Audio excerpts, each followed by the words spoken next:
We first became aware of the situation at 12:40 a.m., and at 1 a.m. in the morning, our team started convening together to deliver for New Yorkers. New Yorkers need to know that their city government moved quickly to assess the incident and protect critical resources. Chief Technology Officer Matt Frazier even conducted a series of television and radio interviews throughout the morning to keep New Yorkers informed about the outage starting at 5:40 a.m. While we are continuing to monitor the situation, emergency operations and crucial services, including our 911 system, are working properly. To tell you more about the incident, we are joined this morning by Mayor Eric Adams, Chief of Staff Camille Joseph Warlick, Deputy Mayor for Public Safety Phil Banks, Deputy Mayor for Operations Mira Joshi, Deputy Mayor for Strategic Initiatives Anna Almanzar, New York City Chief Technology Officer Matt Frazier, New York City Fire Department Commissioner Laura Kavanaugh, New York City Health and Hospitals President and CEO Dr. Mitch Katz, New York City Department of Citywide Administrative Services Commissioner Luis Molina, New York City Department of Environmental Protection Commissioner Rit Agrawal, First Deputy Commissioner of New York City Emergency Management Christina Farrell, New York City Police Department Chief of Information Technology Ruben Beltran, New York City Department of Education Deputy Chancellor for Family and Community Engagement Melissa Aviles Ramos, MTA Authority Chair Jano Lieber, and Con Edison Director of Regional and Community Affairs Ruth Foshold. So without further delay, I'll turn it over to Mayor Adams. Thanks so much, DM Levy. And I often recall, although it was not a cyber attack, I recall when I was briefed by the former mayor, he says one of the major concerns is dealing with any form of IT outage, including if it is a cyber attack. We need to be prepared. And with that in mind, Chief of Staff Camille Joseph-Warlick has been hosting a series of drills. We just recently did one to deal with any type of IT outage or cyber attack. And so it was good to see how quickly the team coordinated. CTO Smalls, Frazier called me around little after midnight last night and gave me a preliminary briefing that what was taking place, and reached out to the other team members, and everything kicked in gear. And you see the results of that from not only the notifications he made this morning, but also the coming together of the team. The blueprint was already in place. All we had to do was to execute on it. And just want to thank all these city agencies as well as our partners in other agencies like the MTA. And we're here to update New Yorkers on this global IT outage involving CrowdStrike. CrowdStrike is a cybersecurity software prevalent in computers across the globe. Their goal, as the Chief Technology Officer would explain, is to identify if there is a problem and to immediately take action. And early this morning, they sent out a software update that inadvertently took systems offline. They sent out a software update that inadvertently took systems offline. This was not a cyber attack that was hit or cyber hit on our city infrastructure. Our city's IT and security teams, led by the Office of Technology and Innovation, have been working nonstop to troubleshoot problems and restore services. The CTO, Matt Frazier, has been directly in touch with CrowdStrike to get real-time updates and identify the fastest path to getting all systems up and running as quickly as possible. And I just really want to emphasize this was not a cyber attack. This was an update that took systems offline. And this is why the preparation is so important that the Chief of Staff is in charge of doing, to make sure that we can immediately respond if there is an IT disruption of this magnitude or if there is a cyber attack. We have to be prepared, and this is what the drills are for. There are no calls are being held or missed, and there is no backlog at the FDNY, and FDNY is reviewing to ensure this remains the case.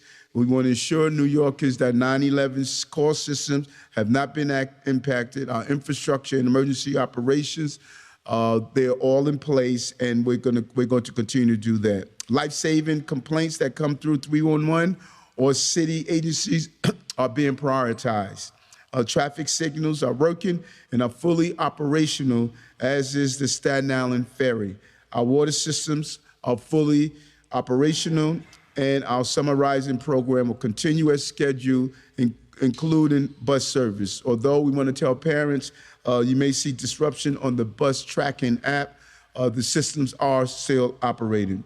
We expect to continue to see cascading effects of the outage throughout the day, but New York City Office of Technology will be doing everything possible to minimize potential service disruptions and restore service to all systems as soon as possible. Our city agencies' IT department will be prioritizing this work today to get things back up and operating online based on the priority of those particular systems. We want to make sure New Yorkers are safe and they can rely on the city services they need. And this is a developing situation. We are assured by the coordination that's taking place from all the agencies involved, as well as the entities that are responsible, such as CrowdStrike, to make sure we can get this underhand without a minimum amount of interruptions in our city. Okay. Thank you, Mayor. Next, we'll hear from Chief Technology Officer and Commissioner of the Office of Technology and Innovation, Matt Frazier. So good morning, everyone. So to give everyone a brief detail in terms of what happened and how we responded, at approximately 12:20, between 12:20 and 12:30, we started to see impacts from systems across the city, manifesting in different places. And like usual, when you see something like this is one of the reasons why we have New York City Cyber Command and we have a citywide operations center, so we can detect these things as quickly as possible and dispel what's a threat versus what's not a threat. So as we started to see the symptoms manifest, we contacted our partners, both at Microsoft and CrowdStrike, and subsequently we got down to the root of the issue. The thing with technologies like this is, in order to be safe and be able to respond to threats that evolve in a continuous basis, you need tools that are capable of being updated in that way. As a result, a tool like CrowdStrike, which gets updated real time, when they push a patch, if that patch goes wrong, this isn't a perfect example of how bad that can be. So one patch goes out at about 12 o'clock a.m. Eastern time, and it's pushed between 12 and 1:30 a.m. Eastern time. And in that period of time, we had a number of workstations, a number of computers and servers that were impacted. After notifying CrowdStrike and working with them, by 1:30, they had stopped deploying that patch. And since then, we've been in a state where we haven't seen any additional machines impacted. We're now in a state where we're going through the recovery. Unfortunately, the recovery at this moment is a fairly manual process that requires physical touch to most of the machines. And we have a team of people that are working across the city in real time, trying to get things back up and running as quickly as possible. As the mayor said, most of our critical services, all of our life safety related services remain up and running. There's no impact to 911, no impact to 311, no impact to police, fire, or EMS, radio, or dispatch operations. Everything is running as expected. In addition to that, our operational technology networks and our SCADA networks, things that supply our water systems, things that operate our traffic lights, none of those systems are also impacted. Today is a good example of how some of the planning that we've done in advance helps protect the city and ensures continuity of our critical services. And as we've seen across the globe, this is not an issue that's limited just to New York City. We have everyone from the airlines to financial institutions that are experiencing the same challenges. The good news is that despite the challenge that appeared today, our most critical services remain up and running, and we have a pathway to recovery to bring everything else up. Thank you, Matt, and thank you for joining so many TV stations and radios this morning to keep New Yorkers informed. Next, we'll hear from MTA Chair Jano Lieber to hear about what's going on in the subways, trains, and buses.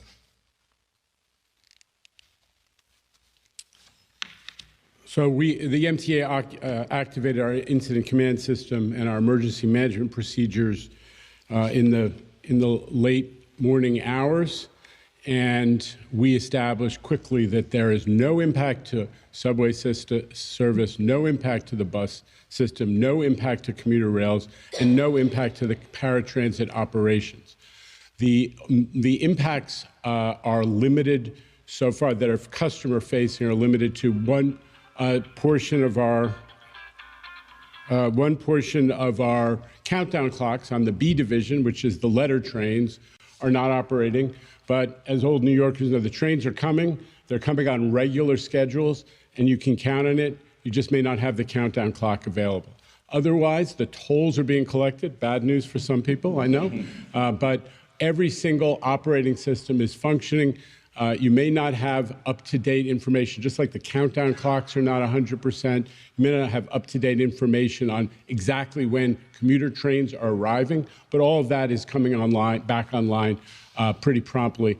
And as I said, all of the customer-facing impacts have already been evaluated and mitigated, and all of our systems are running. I want to thank the mayor and the entire New York City team for their cooperation. I've also been in touch with the governor's team and briefed her on everything that's going on. Bottom line, the airline system may be in disarray, but New York City's public transit system is going full speed. Thank you, everybody. Thank you very much, Jenno. Next, we'll hear from Dr. Mitch Katz from H&H. Thank you. Good morning, everyone. Dr. Mitch Katz. I'm the CEO and president of New York City Health and Hospitals, and I'm happy to report that not only are all of our hospitals functional, but all of the hospitals across New York City are functional. Every hospital is required to have a plan and to practice what would happen if computer systems went down, because we deal with life and death and have to make instant decisions about prescribing a medicine, running a test. And so every hospital has to be able to run without computers, and some of us are even old enough to remember when everything ran without computers. So we know how to do it. There is a manual override for a process for when you have to not use the computer, you go to paper. But throughout the city, because most of the hospitals, including ours, use an electronic health record called Epic, which did not go down, overwhelmingly, all of the systems are running just as they should. Patients should keep their appointments. They might experience delays because some of the individual workstations have to be brought up manually, as you've heard. And so not all of them are brought up, so people should have a little bit extra patience with their doctor or nurse, but people should not neglect their care. The hospitals are all running fine and able to do their function. Thank you. Thank you, Dr. Katz. We'll take some on-topic questions now. About the system update and how it caused the problem the city's experiencing now. Was it something in the software update, the patches you were talking about, or was it how it was implemented? Could you just give us a little more detail on how that things went awry there? Yeah, sure. So the way these technologies work is that there's a control file that gets deployed into the agent that runs on every computer and server. When that control file got deployed, part of the control file was corrupted. So when it went to execute and apply the update, the Windows system itself panicked, and which is what causes the blue screen that you see that says that they commonly refer to as the blue screen of death. So that update that went in, that came as a control file into the agent, is the thing that triggered the symptoms that we're seeing. That corrupt file was on the CrowdStrike end of things? That is correct. That is correct. So the way these agents work, because we have malicious actors that work 24/7 around the clock, there are new signatures that appear every day. These tools stay connected consistently so that as new updates come, they update so that our systems can be as safe as possible. Now, part of that means that those control files get updated sometimes multiple times a day, on a daily basis, weekly basis, so on and so forth. So as those files come in, it's normal to see that type of update. What's not normal is the code that was corrupted as part of it. What types, you mentioned some workstations went down. What types of workstations, meaning is this, processing vouchers on an administrative level, for example? I'm not saying that's what happened, but what types of workstations went down? And is there some sort of bifurcation to ensure the critical services didn't go down, or was it just luck? No. So in this case, there's no luck. It's good planning and practice, which kept our emergency services and our lifeline services up. So the way that New York City controls its infrastructure, our most critical services, 911 related, 311 related, we isolate and keep it in a separate environment, and we control what updates get pushed into that segment of the environment to ensure that in a situation like this, when something happens, it doesn't take down our most critical systems. So there's no automatic updating on those critical services? There's automatic updating, but it's controlled so that it only happens within certain periods of time. And we have a sandbox where we test those updates to ensure that when they get applied, if it impacts something that's in a test environment, not in a production environment.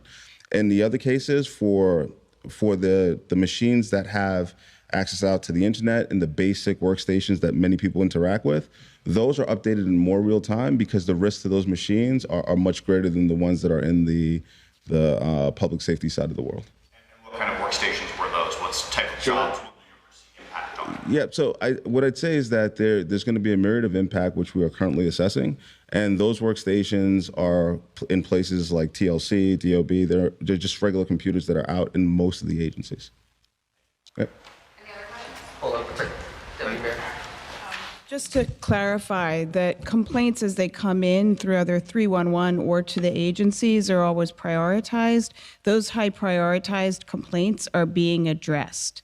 So even if there was a period of time when the workstation is down or there is a lack of interface because of the outage, we are manually going in and ensuring we have all of those priority complaints and they're being addressed across the city, especially with the first responder agencies.